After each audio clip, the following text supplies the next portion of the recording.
You're listening to Unshakeable Strategies with your host, Victor.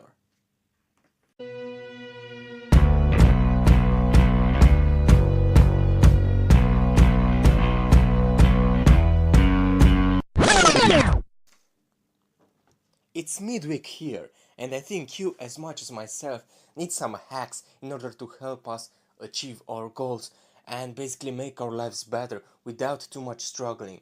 This is one of my life's philosophies. Like, try to find the best way to achieve a thing, not necessarily the one that requires the most work. So I'm gonna talk today about journaling. And of course, you've got your diary, you've got your success journal, you've got everything that self-help gurus have been preaching for like 30 years to you. But there is another type, and it's very underrated. It's audio journaling. And how does this work? Each day, you don't need a prompt or anything else. You have to talk to yourself for at least 2 minutes. And that's the beauty of it. It takes so little of your time. And then, after you finish the recording, you just label the recording with the date and, well, the topic. If you want, you can also add the emotion if you've got the space. But, for example, this one would be labeled with the date of the day, 24th of July, and audio journaling, right? Teaching audio journaling or preaching about audio journaling or just talking about something that excites me. So you have those 2 minutes daily. And what do you do with all the recordings, you might ask? Well, at the end of a busy week, 2 minutes, okay? Remember, so 2 minutes. On Sunday, just plug in your headphones because we all have to do laundry and this kind of tasks that don't require our full attention, right? And you can listen to yourself and your thoughts and basically just think of, okay, Monday this happened, Tuesday I had that meeting, on Thursday my company made good cash on this project, and after you listen to that you have again a 5 minutes window to recap everything that you've ever talked about in that week.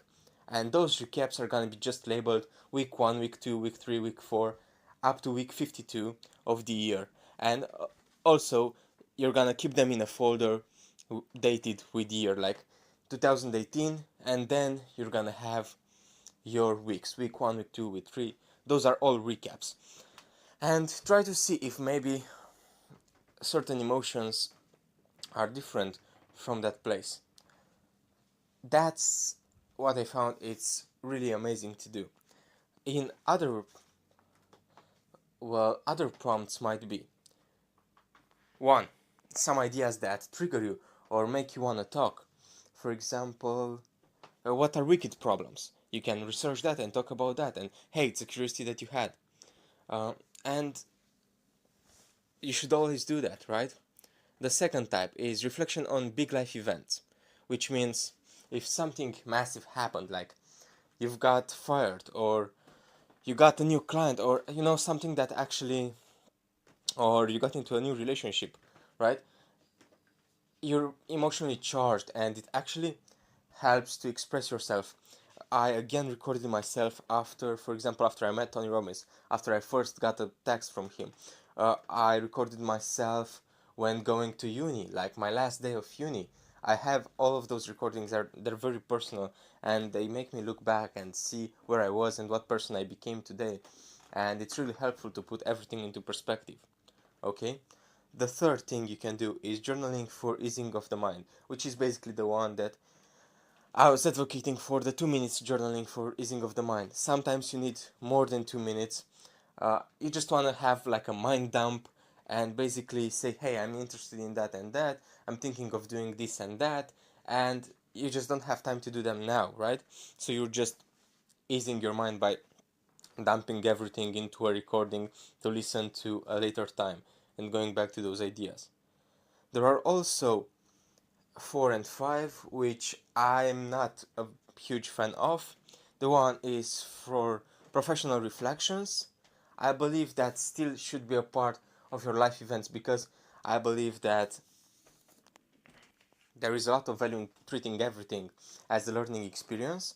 So on this part you might want to add a small bit of journaling if something happened in your business career or with your company or something.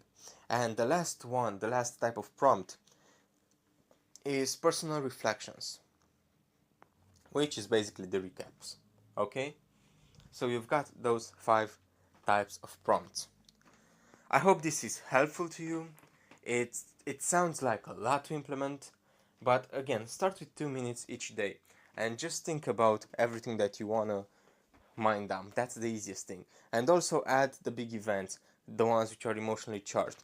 That's the bare minimum, and I believe it's gonna help you immensely. At some point in time, I'm gonna actually develop an online course on audio journaling, so keep your eyes open to that, right? It's gonna be amazing. I'm gonna offer you more prompts than that, more ideas, more things that you can talk about. But even with this limited information, I believe you can achieve what you want and you can get a better quality of your life.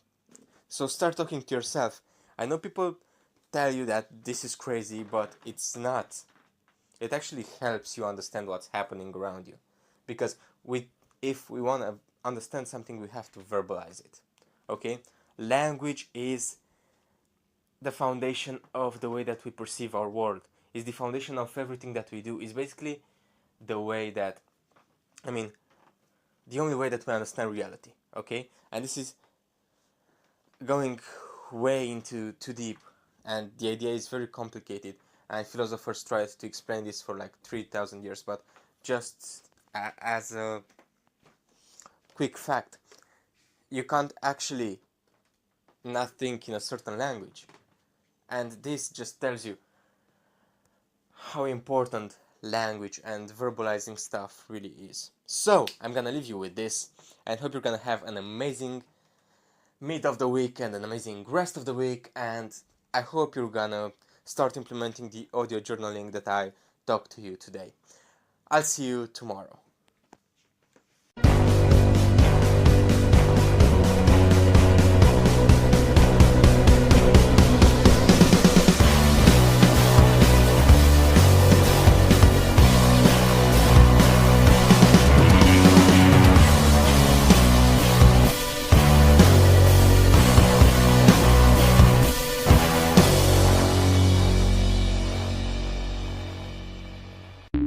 The podcast you just heard was published with Anchor. Got something you want to say to the creator of this show? Send them a voice message using the Anchor app, free for iOS and Android.